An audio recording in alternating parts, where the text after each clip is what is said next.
Salut tout le monde, bienvenue sur la chaîne Ricky Fighters. Donc on va revenir un petit peu sur ce deuxième épisode de Nanatsu no Taisai, ou les Seven Deadly Sins si vous préférez. En tout cas c'est de la saison 4 que l'on va parler. Et le moins que l'on puisse dire c'est que cet épisode il était plutôt sympa. Enfin bon, avant toute chose les fighters, j'ai une petite annonce à vous faire, une petite info. Voilà, ça ne vient pas de moi, merci à toi Milutsu de me l'avoir dit. Alors, c'est concernant Nanatsu no Taisai, eh bien, il y a un film qui va sortir cette année. Et oui, 2021, un film de Nanatsu no Taisai, c'est le deuxième. Rappelons quand même que nous avons déjà eu Prisoner of the Sky, qui a fait super plaisir. Moi j'avais kiffé, l'animation était propre, les musiques étaient au top. Des bonnes musiques, de toute façon on les connaissait déjà. Mais franchement, tout était bon. Et là, un deuxième film, franchement, c'est une bonne info. Et ça, franchement, je l'ai pas vu venir. Clairement, je l'ai pas vu venir. Alors le titre c'est Nanatsu no Taisai Ikari ni Noro Wareshi. Donc voilà, ne demandez pas la traduction, je ne l'ai pas. Mais si quelqu'un l'a, n'hésitez pas à le partager. N'hésitez pas à donner d'autres infos si vous les avez aussi. Ça pourrait faire plaisir, ça pourrait être sympa d'en parler tous ensemble. Je vous invite aussi à venir sur notre Discord comme d'habitude, voilà, où on pourra parler de ce film, ou même de Nanatsu no Taisai, ou même d'autres choses, hein, Dragon Quest, Dragon Ball, peu importe, de tout ce que l'on veut, de Boruto même. Voilà, tant de choses à parler sur Discord. Et donc je vous laisserai le lien en commentaire. Je vous invite aussi à venir sur ma chaîne secondaire. Bon, d'habitude pour ma chaîne secondaire je m'en moque un petit peu plus, je ne fais pas de pub. Mais là, sachant que je fais des lives sur l'épisode qui sort tous les mercredis, sachant que l'épisode sort au Japon, et à la seconde même où il sort, on le regarde tous ensemble. Donc on regarde en live l'épisode tous ensemble. Et par la même occasion, je reçois vos messages sur le chat. Et donc du coup, je peux les lire, je le lis même à voix haute. Moi, je suis en miniature. Donc je ne gêne pas trop. Le son de l'épisode est très bon, donc vous pouvez très bien l'entendre. L'image, bon, ça peut aller, elle n'est pas parfaite, mais en tout cas, ça peut aller. Mais elle n'est pas transparente. Donc voilà, clairement, on voit bien les choses. Et du coup, on découvre l'épisode tous ensemble. Donc voilà, on peut en discuter au moment voulu. Sur le coup, voilà. Donc franchement, c'est parfait, c'est magnifique. Et comme ça, en même temps, j'ai aussi vos avis. En live, voilà, ça fait, et ça c'est vraiment top, c'est vraiment convivial. Si de votre côté vous avez de quoi boire ou autre, franchement vous êtes complètement bien, voilà. Bon, voilà, assez parlé, assez fait de pub. Maintenant passons à l'épisode. Alors qu'est-ce que j'en ai pensé les fighters? Tout d'abord, faut savoir quand même qu'il y a eu des bonnes choses, voilà, en termes de scénario. Déjà le côté Ban qui vient au purgatoire mais sans avoir de plomb, qui sait même pas comment sortir ni rien. Bon voilà, c'est bien Ban, t'es bien gentil, mais quelque part il fallait prévoir de la façon dont il faudrait pour sortir. Et oui, t'as pas tout prévu mon petit Ban, mais en tout cas ça fait plaisir. Il a une petite cicatrice, voilà, sur son cou maintenant, Ban. Donc il va pas repartir les mains vides. On sait que là c'est les émotions de Ban qui sont présentes. Ban n'est pas complètement non plus présent en tant que forme physique non plus. Et bon, en tout cas, on voit qu'il y a une évolution des personnages. Ban va évoluer durant l'épisode. Il avait déjà évolué lui-même, hein. Je vous parle vraiment en termes de puissance, hein. Ils auront du mal à combattre un petit monstre. Finalement, il va réussir à le tuer. Bon, franchement, Ban, t'es au top, t'es au top. D'ailleurs, même Meliodas, tu veux dire, mais franchement, t'as bien progressé depuis tout ce temps. Et oui, parce que ça fait longtemps qu'ils sont au purgatoire. Si je dis pas de bêtises, 500 ans de souvenirs. Peut-être que je dis une bêtise, mais en tout cas, voilà. Que dire sur cet épisode? Sinon, bon, déjà, ça commence avec une petite prélude. Voilà, la petite. Voilà. Voilà, la petite prélude un peu différente de ce que l'on a d'habitude. Voilà, ils essayent de nous cacher un petit peu dans l'ombre les Seven Deadly Sins. Alors, est-ce que dans les épisodes prochains qui vont arriver, est-ce qu'on va nous les mettre vraiment en couleur ou ce genre de choses? Je me pose la question. Mais pas sûr qu'ils vont le faire, mais ça pourrait donner un petit effet sympa. En tout cas, la petite image de fin de la prélude, c'était pas mal, puis ça fait plutôt plaisir, voilà, de revoir les Seven Deadly Sins réunis comme ça sur une seule image. De toute façon, c'est toujours beau. Donc voilà. Sinon, dans cet épisode, nous avons eu beaucoup de comiques et ça, j'ai kiffé. Voilà, la petite complicité entre Ban et Meliodas, elle était fort présente. On l'avait déjà eu un peu dans l'épisode précédent où Ban combattait un monstre et ce monstre s'avérait être justement Meliodas. Ils aimaient bien se combattre l'un à l'autre. Et voilà, franchement, c'est un peu le chat et le chien, mais ils s'adorent et ça c'est cool cette complicité. Il y a Ban qui prend comme ça, comme un ami. D'ailleurs, ils sont amis, hein, tout simplement. Meliodas, franchement, ils sont top, c'est les meilleurs amis du monde. Et c'est pas pour rien que Ban il est venu justement à la rescousse de Meliodas. Donc Meliodas, lui, pourquoi il a sombré dans le désespoir? pourquoi il est devenu un monstre du coup. Tout simplement parce qu'il a pas réussi à trouver la sortie, voilà, à force, voilà, c'est cette atmosphère un peu où il fait chaud, c'est acide et compagnie, je vais pas rappeler tous les effets du purgatoire, mais voilà, après au bout d'un moment ça casse le moral, et ben voilà, à force de casser le moral, et bien Meliodas il a sombré dans le désespoir et il est devenu un monstre. Un peu ce qui est arrivé aussi du coup à Ban, mais Ban lui il s'est ressaisi, voilà, il s'est rappelé un petit peu de sa petite chérie, bon voilà, Ban il est quand même assez fort. Et en plus de tout ça, il est devenu beaucoup plus fort, il arrive à lutter contre tous ces petits monstres. Donc franchement, je pense qu'ils appellent ça des démons hein, dans l'épisode. Donc voilà, peu importe, démons, monstres. En tout cas, ensuite, bah là on va en apprendre sur l'histoire de Hawk, puisque on va faire la connaissance de Wild. Wild qui est le grand frère de Mild. Mild, en vrai c'est Hawk, voilà. Son vrai prénom c'est Mild. Et donc Mild a été dérobé, voilà, a été pris, kidnappé par le roi démon pour être envoyé sur Britannia. Pourquoi? Et ça on va l'apprendre. Tout simplement pour surveiller les faits et gestes de Meliodas. Et oui, il faut, grâce à son petit œil comme ça, maintenant du coup, le roi démon peut voir à travers l'œil de Hawk. Et vu que Hawk voilà, était toujours présent avec Meliodas, c'est pas pour rien aussi qu'ils étaient toujours présents l'un avec l'autre. Et bien du coup voilà, le roi démon a pu épier un peu les faits et gestes de Meliodas. Donc voilà, ça c'est plutôt sympa, on connaît un peu l'histoire maintenant de Hawk. Et puis bon, Wild du coup il a cette envie maintenant de sauver son petit frère, parce que c'est le petit frère, et oui. Et donc voilà, ça j'aime bien, franchement, sachant qu'on a eu pas mal de petits bonus qui nous ont mis un peu dans l'ambiance, le côté un petit peu sombre comme ça, pour nous présenter Wild. Bon, il était déjà présent dans le manga, mais là il était un peu plus intense.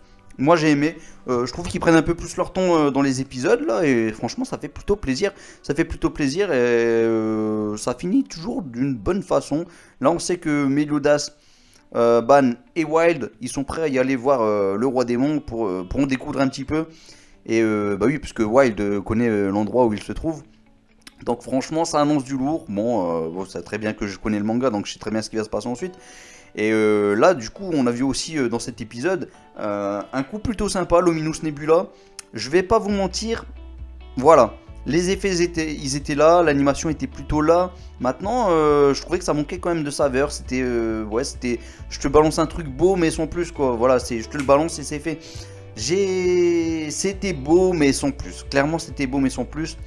D'ailleurs, j'ai pas trouvé qu'il y avait des effets vraiment qui étaient vraiment choquants au point de se dire waouh, c'était trop beau. Non, en vrai, ils ont fait le travail, mais ils ont fait le travail ni plus ni moins. Voilà, c'est ça qui était dommage dans le côté animation. Mais sinon, c'était pas vilain.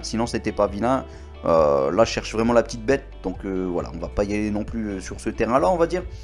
Le côté Merlin qui se téléporte tout le temps, ça c'était plutôt cool. Bon voilà, après c'était présent aussi dans le manga, donc je suis pas forcément étonné. Mais voilà, après on a eu du bon comique aussi avec Escanor. La petite, voilà, les petites clashs qu'il y a eu avec Ryu Doshel, et finalement Merlin qui arrive à le convaincre avec sa super stratégie. Donc voilà, moi j'ai kiffé. Escanor, vraiment il reste le personnage qu'on a connu depuis le début. Il a pas changé, c'est du grand Escanor. Et petit spoiler sans être vraiment un spoiler, sachez quand même que Escanor va faire un sans faute du début jusque la fin de Nanatsu no Taisai. Jusque la fin. Oui, jusque la fin. J'accentue sur le mot jusque la fin. Voilà, c'est pas un simple mot, c'est une phrase même. Mais j'accentue à fond dessus parce que franchement, Suzuki Nakaba, il a fait vraiment un travail remarquable. Il a vraiment donné un sacré background à notre ami Escanor. Il m'aura fait chialer, il m'aura fait sourire, il m'aura fait rigoler. Mais ce personnage, il est complet. Son histoire, elle a commencé en force et elle a fini en force. Voilà, je vous le dis clairement. Et d'ailleurs, j'ai prévu de faire une petite vidéo à ce propos sur ce personnage parce que franchement, il y a bien un personnage dans tous les mangas confondus qui mérite une vidéo. J'en ai jamais fait encore sur la chaîne Ricky Fighters. Il y en a beaucoup qui font ce type de vidéo. Moi, je le fais vraiment que si le personnage le mérite. Voilà. Et là, je peux vous dire pourtant que mon personnage préféré c'est Ban. Et bien, je peux vous dire aussi que Escanor le mérite totalement. Il aura sa petite vidéo rien que pour lui. Ban, peut-être qu'un jour j'y penserai aussi. Voilà. Bon, voilà. Assez parlé pour la petite pub, pour la petite annonce. Sinon, que dire d'autre? Les musiques, elles étaient cool, elles étaient sympas. Il y a eu des nouvelles OST. Bon, elles étaient un peu discrètes ces nouvelles OST, mais ça allait, ça mettait dans l'ambiance. On a eu aussi un moment où ils étaient en train de déguster, voilà, en train de boire leur petit thé un peu chelou là. La petite musique que l'on a dans la petite preview, enfin j'appelle ça une preview mais c'est pas réellement une preview, on nous donne juste le titre finalement du prochain épisode. Et on nous donne des explications aussi, là notamment dans cet épisode c'était une explication sur Luminous Nebula. Et du coup oui, il y a eu cette petite musique là que l'on a justement dans cette preview. Et c'était bien placé, voilà, au moment qu'il déjeune, qu'il déguste, voilà, l'attitude aussi de Wild, comme ça, qui pleure comme une madeleine, piou, il verse toutes les larmes de son corps, et bien pire que ça même, c'est carrément une fontaine, hein, le personnage, mais bon, j'ai kiffé, qui passe d'une voix un peu limite méchant, comme ça, un petit peu vraiment fort, à une voix un petit peu...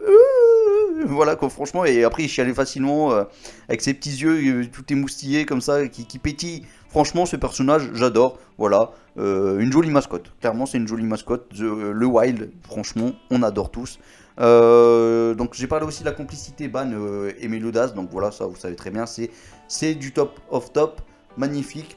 Donc voilà, je pense que j'ai parlé de tout, si ce n'est que les petits dessins. Voilà, au niveau des dessins. On a eu tout et pas rien parce que franchement la plupart ils étaient quand même plutôt au moins passables minimum. Il y a eu de beaux dessins. Maintenant c'est pas non plus, j'ai pas eu des dessins non plus waouh, voilà quoi. Mais bon, dans l'ensemble ça allait, ils ont fait du bon boulot. Luminous Nebula, comme je l'ai dit, je suis un peu déçu. Ça c'est ma plus grande déception. Par contre, quelque chose que j'attendais quand même fortement. Luminous Nebula, il est réussi mais sans plus quoi. Vraiment on a eu une sorte de plomb un peu 3D comme ça rapidement. Mais c'est bon, c'est dommage, je sais pas, c'est parti trop vite peut-être, je pense. Et puis ça manque aussi de vent autour de Zeldris. Mais après, c'est vrai que la petite cosmos autour de l'épée, comme ça, autour de Zeldris, c'est plutôt pas mal. Mais bon, là pour le début ça allait, mais bon, après quand il a lancé l'attaque, là, non, je suis un peu déçu. Je suis un peu déçu et bon, voilà. Après, il y a l'effet de vent, tout ça, hein, mais bon. Ça manque de saveur, c'est dommage. J'espère que les épisodes qu'on va attendre le plus, on aura de la bonne musique. On aura des bons mouvements, des bons effets, comme le vent qu'on a eu par exemple là, mais en mieux. Et puis bon, j'espère que ça va faire trembloter tout l'épisode, parce que franchement, ouais, comme je vous dis, ça manque de saveur parfois les animations qu'on a dans Nanatsu no Taisai saison 4. Voilà. Voilà, je pense que j'ai tout dit, je vais pas tourner autour du pot. Là, ça fait plaisir quand même, on a découvert le personnage de Wild. Et puis la suite avec eux, ça s'annonce plutôt pas mal. Je pense que dans le prochain épisode, maintenant, on va revenir un petit peu sur le côté Estarossa, parce que pour l'instant, on n'en a pas eu, on n'a pas tellement entendu parler d'eux. Et pourtant, dans mes souvenirs, c'est que il me semblait qu'on devait d'abord les voir en premier. Peut-être que je me trompe, mais bon, peu importe. Je pense que dans tous les cas, on va pas finir le purgatoire si on n'a pas fini au moins le côté Estarossa. Donc voilà, et, ce côté-là, il est fort aussi attendu. Donc franchement, là, on a que du bon. Franchement, que du lourd en termes de scénario, en termes de... Voilà, il a 3 combats, même 4 avec le champ de bataille aussi. Donc voilà, il y a de quoi avoir de bonnes choses. Maintenant, j'espère que le Studio Dean va pas se louper, hein. Surtout sur certains moments, notamment avec Escanor qui va bientôt se mettre vraiment, voilà, en mode ça va fighter quoi, ça va lancer du lourd, tout simplement. Bon, c'est fini tout ça, donc n'hésitez pas à faire un petit tour sur notre petit Discord. Voilà, on est de plus en plus nombreux, 49, on approche des 50, donc et voilà, c'est plutôt cool. On pourra discuter de Nanatsu no Taisai, du spin-off des 4 cavaliers de l'apocalypse. On pourra discuter de Dragon Quest, de Dragon Ball Super, parce qu'il y a le chapitre 60 qui est sorti, je vous invite aussi à le regarder. D'ailleurs, j'ai fait une vidéo live réaction avec vous. En fin de vidéo, nous parlons bien entendu de nos petites théories, ce que l'on a pensé aussi du chapitre, hein. Voilà, je pense que ça peut être plutôt pas mal. Dernièrement, je suis à jour maintenant sur Boruto, donc je vais sortir une petite review sur le chapitre, une petite review pas trop longue, voilà, de 6 minutes à peu près.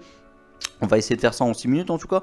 Et je vais faire aussi un live, voilà, cette semaine. Donc voilà, vous avez l'annonce tout simplement. Un live sur Dragon Ball Super. Cette semaine, c'est sûr, ça va se faire. Je vais peut-être faire aussi un live. Maintenant, je vais voir si je suis disponible avec Je Fonce sur Boruto. Donc là, ce sera sur sa chaîne. Je vais faire aussi un live sur Boruto prochainement aussi, hein, ne vous inquiétez pas. Et sur Nanatsu no Taisai, j'ai toujours prévu de faire un live, mais maintenant j'attends que le spin-off il sort, hein, tout simplement. Donc ça sort que le 27 janvier. Donc une fois que le 27 janvier il est passé, déjà je ferai une review aussi sur le spin-off, sur le premier chapitre et sur les autres d'ailleurs. Et ensuite, voilà, il y aura un petit live toutes les semaines sur Nanatsu no Taisai et le spin-off en même temps, voilà. Donc il y aura de quoi dire, il y aura de quoi parler. Puis comme d'habitude, sur les lives que je fais sur ma chaîne en tout cas, du coup il y aura des personnes qui peuvent venir en tout cas discuter en vocal avec moi pendant le live grâce à Discord. Donc c'est pour ça aussi qu'il faut vous ajouter à notre Discord, ça peut être vraiment cool. Voilà, c'est super convivial. Moi je vous laisse un Masenko et puis je vous dis encore saté. Et je vous dis à bientôt et j'espère que ce Masenko il va vous guider vers la victoire. Salut tout le monde, ciao ciao ciao, Masenko.